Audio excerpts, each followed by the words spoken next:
Ask yourself if you want to know. If the answer is no, then you need to stop listening now.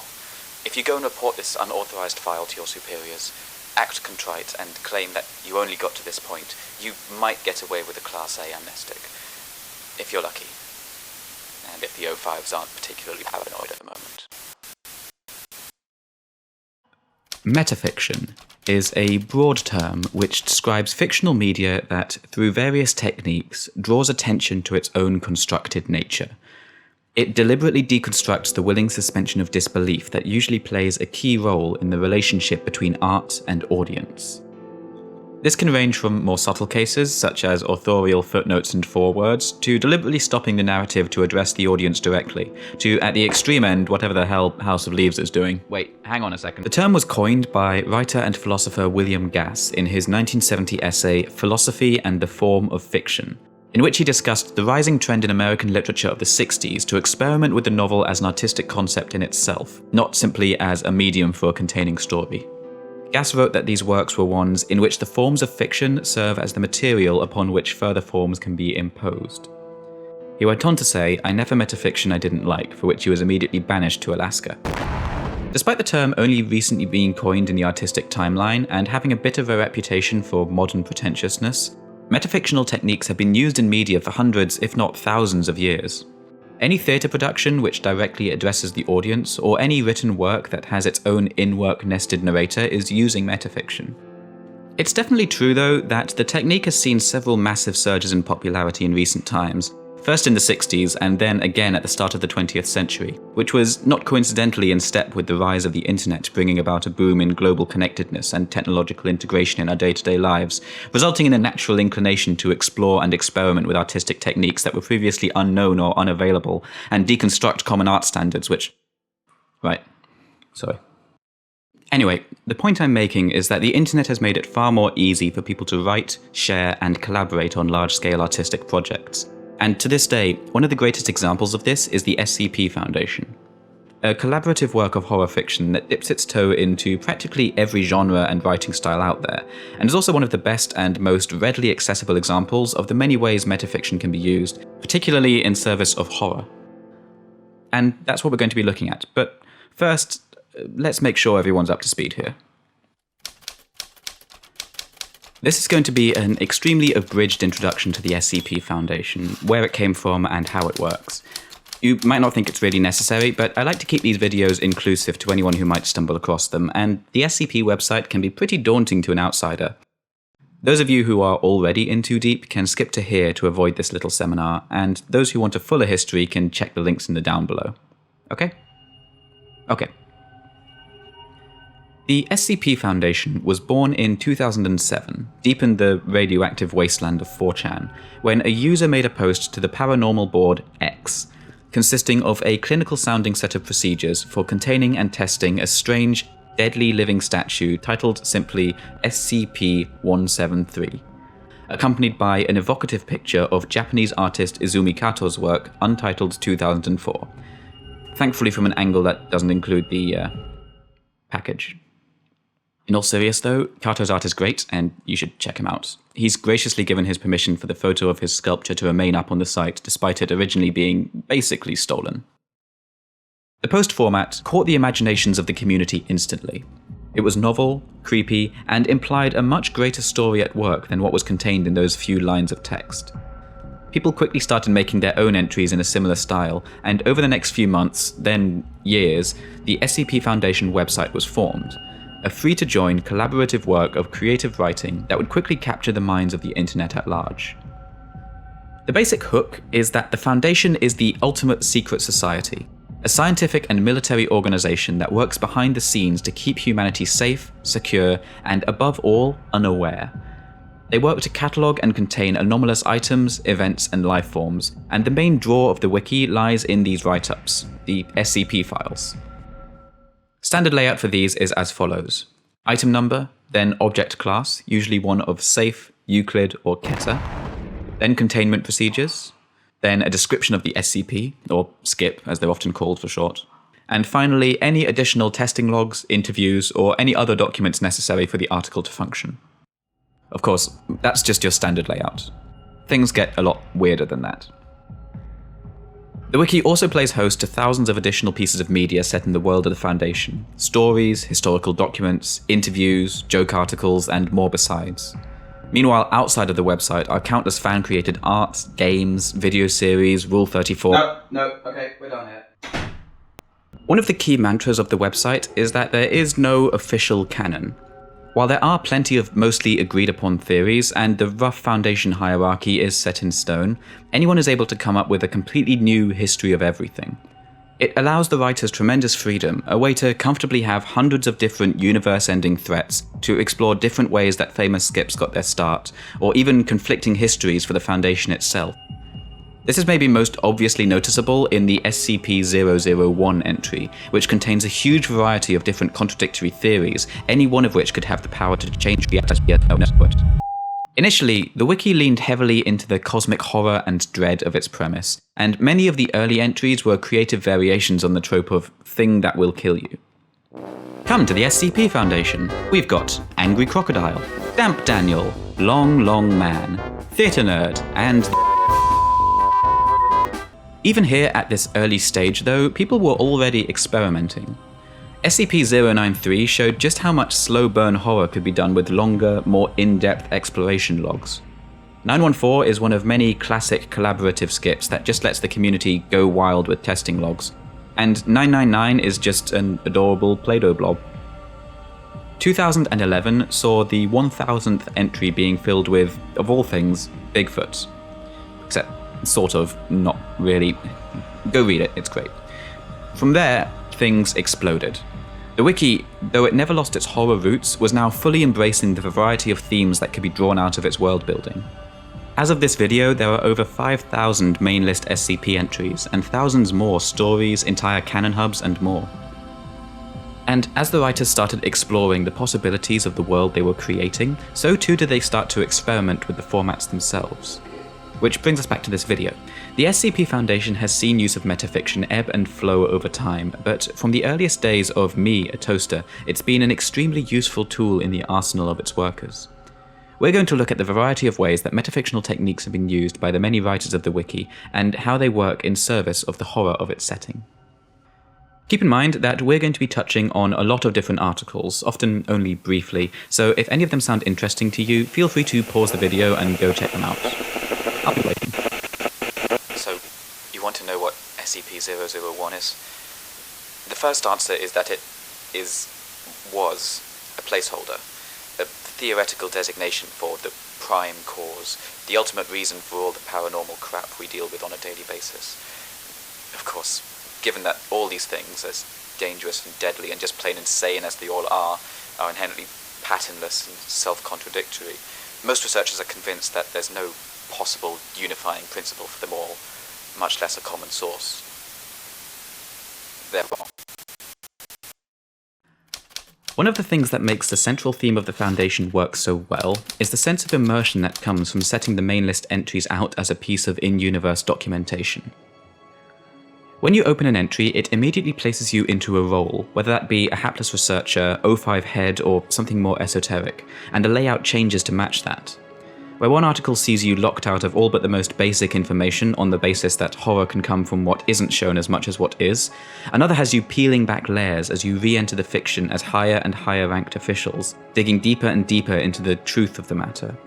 Another even has you taking on the role of an expendable D-class worker, with the slow burn horror of the article coming as you first figure out what the unique page layout means, and then what it means for the containment of this entry to be carried out in this way. Spoiler, it's not good. Where the lines start to get blurred, though, is when the wiki starts to portray entities that affect their victims in psychological or sense-altering ways. This is often done through hidden text, drop-downs, and similar editing techniques that act as a shock to the system as you're reading, like a sudden missed step. By breaking away from the standard setup and including aspects that are clearly not intended to be there, the articles are able to use metafictional techniques to actually strengthen the level of immersion, paradoxically. You're first taken out of the fiction by the break in normality, and then drawn back in as the consequences of it sink in.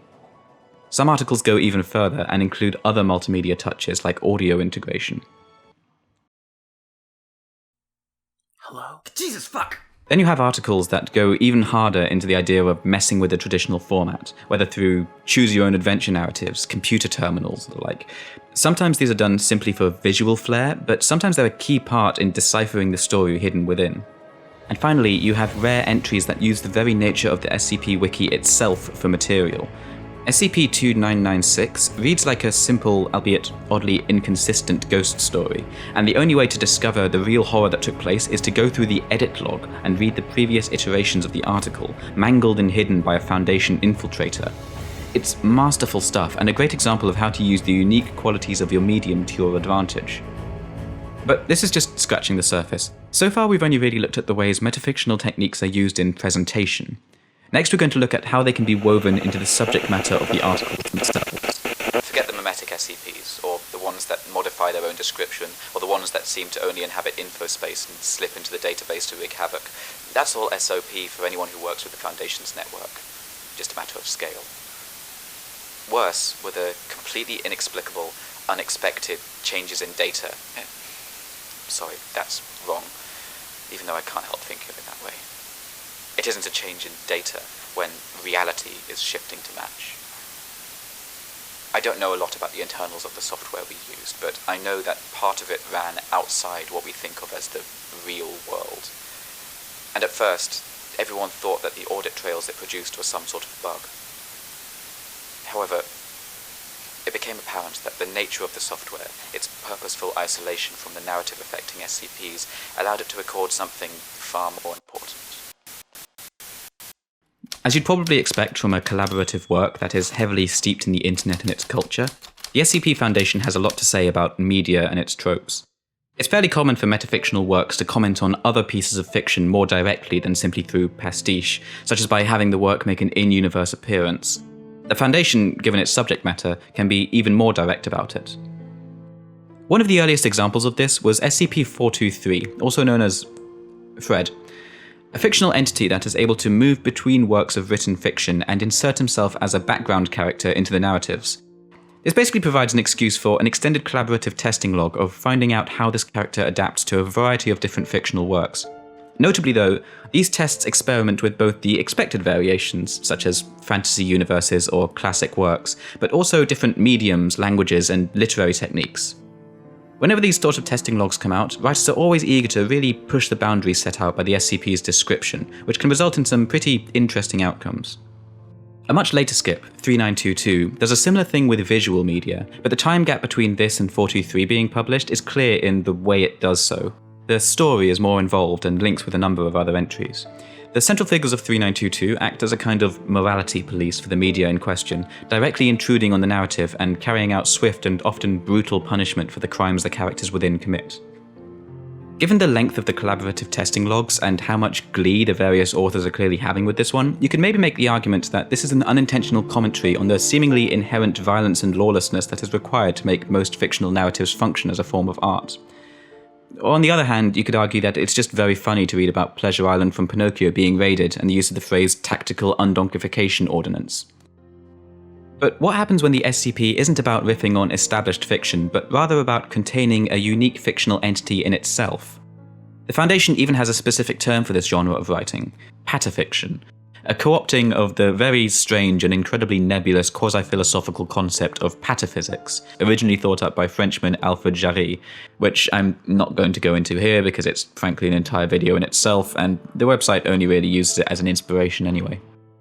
All you really need to know is it's very weird and very French.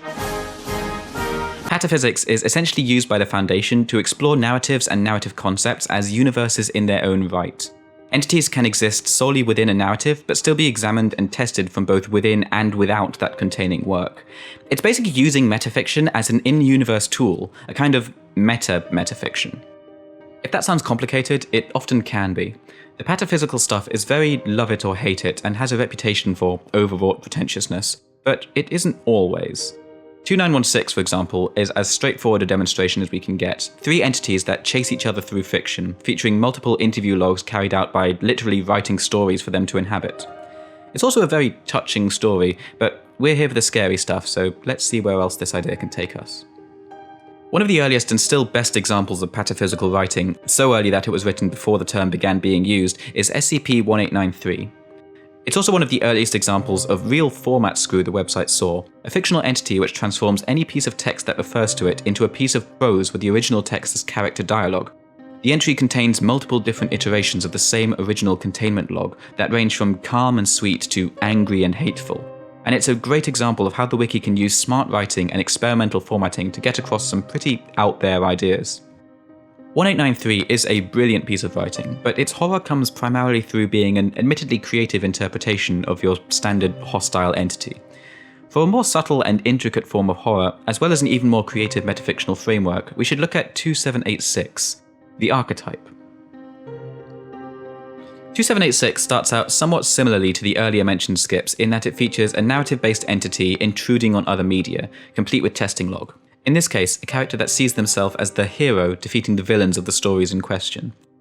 There are two major differences that quickly differentiate it, however. Firstly, 2786's article is not simply describing an already contained SCP, but is instead a depiction of the power struggle between the Foundation and the entity itself, as they repeatedly clash and attempt to outwit the other. However, as 2786 is a narrative-based entity, the struggle plays out through repeated revisions and re-revisions of the article itself, as new containment protocols are attempted and escaped. The article works as an examination of the concept of the protagonist, frequently referencing Campbell's monomyth, hence the name the archetype. The horror, though, comes not from the entity, but from the Foundation. Because of the way in which the Foundation succeeds, the skip is contained, and how specifically is up for debate since there are several interpretations, but what we do know is that near the end of the repeated iterations, we see the entity become completely broken, despondent, isolated. And this is not simply a description, remember, this is a narrative-based entity. We're seeing it being contained before our eyes, like watching a cage reducing in size around a trapped animal. Remember, the Foundation does not debate on whether or not to contain an SCP based on how friendly or beneficial it is. All that matters is that it's anomalous. 2786 is a reminder of just how cold and unfeeling the Foundation is, and frequently has to be. The second thing that differentiates 2786 is that it's not, strictly speaking, a purely narrative-based entity. It's more complex than that. The archetype is one of a few SCPs which straddle the line between the Foundation's universe and the fictional universes it acts in. Let's dig another layer deeper. It's not visible to you, or the O5s, or even most of the SCPs we deal with, but the Foundation, and by extension the entire universe, is in a state of constant shifting reality flux. SCP files appeared and disappeared from our database with alarming regularity, and the SCPs referred to all appearance, appeared and disappeared along with them. Not just SCPs, but personnel, whole sites, entire decades of the Foundation's history would be rewritten, seemingly at random. And our own memories, and all external research would confirm that objective reality matched the current version in our database. When the lines between in-fiction reality and in-fiction, fiction start to get blurred, things start to get weird. Sometimes this just involves narrative concepts and techniques bleeding over and affecting the world around them, a well that contains pure pathos. A being that's able to literally condense the narratives that surround it. I don't have much to say about these two, but they're two of the funniest entries on the site, and both pretty unknown, so I wanted to give them a shout out. Sometimes this involves SCPs that literally turn the world around them into fiction, such as the excellent Murphy Law skips. Basically an excuse to turn the SCP Foundation into knockoff detective fiction pastiche, complete with narration, title cards, and casting. And it's just wonderful. But the two skips I really want to talk about here are two of the really meta ones, two of my favourite articles on the entire site, and two of the more subtly terrifying. They are SCPs 2614 and 2747. SCP-2614 is a worn DVD of Season 5 of legendary TV show The Sopranos.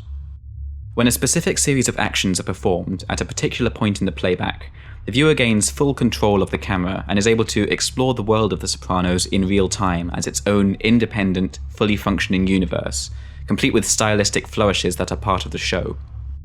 SCP-2747 is a phenomenon whereby a specific combination of tropes, narrative tools, and themes, when combined in a fictional work, create a kind of cancellation effect known as an anafabula, a narrative antimatter that completely destroys itself and the entire work that contains it, leaving only external references to a now non-existent piece of art in blog posts, TV tropes pages, and YouTube videos.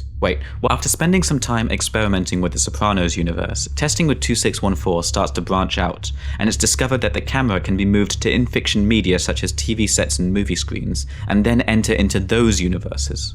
We can go from The Sopranos into Wizard of Oz, into Snow White, and each time explore a fully realized, nested fictional universe.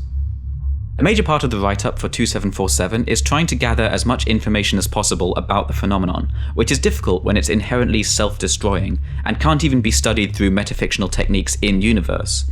The nature of the beast is that even a narrative that is written as part of a fictional story within a story will disappear if the appropriate narrative tropes are used, at which point the containing story will shortly go too. Basically, this thing will work its way up through narrative layers, destroying everything along the way. Testing with 2614 continues as the researchers start to see how deep they can delve into these nested fictional universes. They enter a drama, then from there into a sitcom, then from there into a slasher movie, then from there into a romantic film, then from there into a void of static which gradually starts to let them see what's outside of their boundaries. The final part of 2747 is the ultimate compilation of all the research into the phenomenon, all that's currently known about it from experiments and scientific study. It is, in essence, the most accurate replication of this deadly set of ideas that can first destroy itself, then the fictional universes that contain it.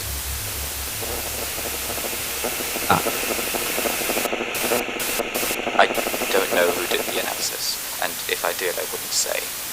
She's probably a lot happier not knowing about her own discovery, but she looked at what vanished, and what appeared, and what subtly changed in the records, and she found the pattern, the drift towards darkness, towards narrative coherence, toward a plot.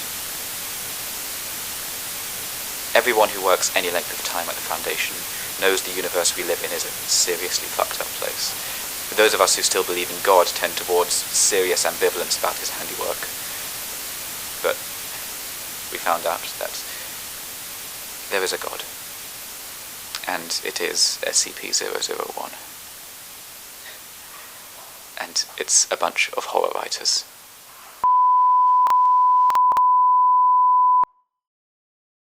What would you do if you found out that everything you knew, every sensation, every memory, every single fact about the world was a lie? A fabrication put together by beings that see you as little more than paper dolls to be created, played with, and torn apart as they see fit. A lot of the earlier skips we looked at use metafiction to explore the ways different fictional universes can interact, how layers of containing fiction can bleed over and into one another. 2614 and 2747, among a few other skips, go one further and start pushing outwards. They play with existential dread on a very specific and subtle scale, the Foundation skirting up against the realization that, after messing around with layers and layers of nested fictional universes, their own is just another. And then we have SCPs that break through that boundary entirely. Works that play with the fourth wall and the fictionality of their characters usually tend to be on the less serious side of things. There's an inherent surrealness that comes with a fictional character addressing a real audience that is easy to play for comedy, less so for drama. Usually, when a work wants to explore the consequences of a character discovering their reality as fake in a serious context, it's done by placing them deeper within a constructed reality for them to then break out of. Note though that I said exploiting fictionality for drama was less easy. I didn't say it was impossible. S. Andrew Swan's proposal for SCP-001 is one of the highest rated pages on the entire wiki, and for good reason. It takes a premise usually used for humor and reveals the inherent, all-encompassing horror that lies under its surface. An existential horror that draws its fear not from any single threat or even universe-ending cosmic terror, but from the bleak and chilling dread that comes from discovering that you and your entire reality are simply the creation of a bored and indifferent writer. It's the isolation and insignificance of cosmic horror writ even larger. What makes it even more brilliant, though, is the final part of the article. That question I posed at the start of this section wasn't a hypothetical. What would you do if you found out you were simply a fictional creation? In the Foundation's case, the answer is have a plan to kill your creators. Project ZK001 Alpha, as it's known, an in-universe procedure to turn the Foundation database into a lethal weapon for its readers. And it's such a brilliant final twist. It makes perfect sense for the way that the Foundation functions, and it works to cement their reputation as the ultimate hidden society with plans for every eventuality. Swan's proposal has been incredibly influential for the wiki as a whole, and you can find it referenced on a huge swathe of metafictional skips that came after it, sometimes subtly, sometimes in more overt terms. One of the best examples of these more direct follow-ups is 3309, which combines the horror of Swan's premise with the experimental medium formatting of 2996. 3309 features the Foundation taking advantage of the real-world wiki's deletion and voting parameters to nullify and destroy in-universe anomalies. Except naturally, it goes wrong. And we see it going wrong through the eyes of one man. If Swan's proposal was fictionality as existential horror, 3309 is more personal but no less harrowing. It depicts the experience of literally being written out of existence and being powerless to do anything about it. The feeling of facing your creators and having them not merely judge you but dismiss you. A brief moment of realization, of hopelessness, before oblivion.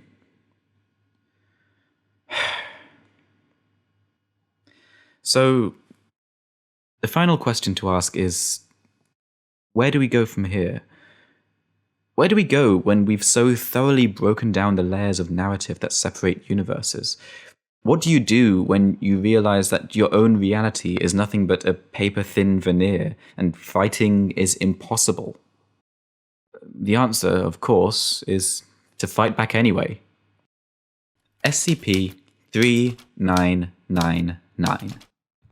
I am at the center of everything that happens to me. Here's the basic premise of 3999. A single researcher, James Talleyrand, is trapped and targeted by an insane, all-powerful reality warper, and is made to suffer, over and over, eternally. Reality is endlessly shaped just to make him pay in new and inventive ways, and the way the article for 3999 is written to demonstrate this is by breaking fucking everything. The standard article layout for 3999 is shattered beyond recognition. Brief moments of lucidity occasionally surface from a melange of madness, play scripts, other SCP articles, constant shifts in tone and style. It's pure chaos. In other words, a perfect representation of a reality that is literally being torn apart and recreated second by second. At some times, there's an almost hypnotic quality to it. At others, it's sheer grotesqueness. And through it all, at the eye of the storm, is researcher Talleyrand. The climax and resolution of the article in-universe lays on Talleyrand himself. As he is endlessly subjected to torment upon torment, he starts to fight his way through it. He realizes that, in fixating so eternally upon him, his captor has inextricably linked the two of them.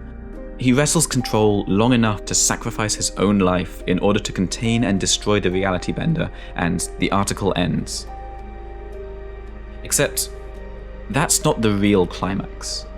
See, an article as meta as 3999 isn't just a story about one man's fight with a changing reality, but one author's struggle with an unresolvable story. The author, in universe, breaks the fourth wall even more completely to address us and describe his failure to resolve the story of Talleyrand, the way the idea simply couldn't be let go, culminating with Talleyrand literally appearing to him in a moment of sleep paralysis and enacting his revenge. The 3000 series of SCP articles is generally seen as the peak of the metafiction craze among the website's many writers, after which there was something of a backlash and the use of it died down. And while authors have still occasionally continued to experiment with the technique, it's fitting that 3999 stands as the final capstone to the series, the final crest in the wave.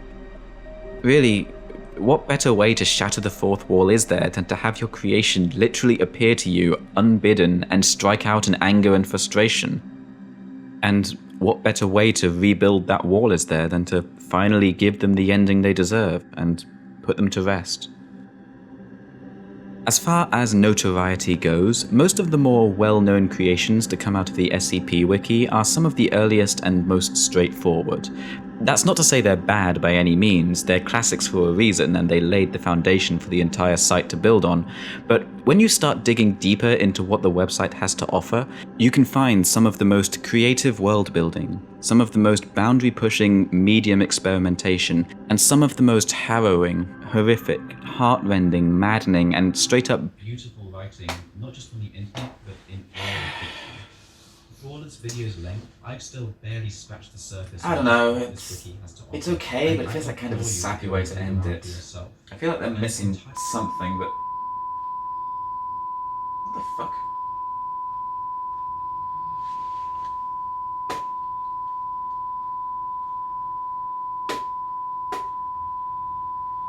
The hell?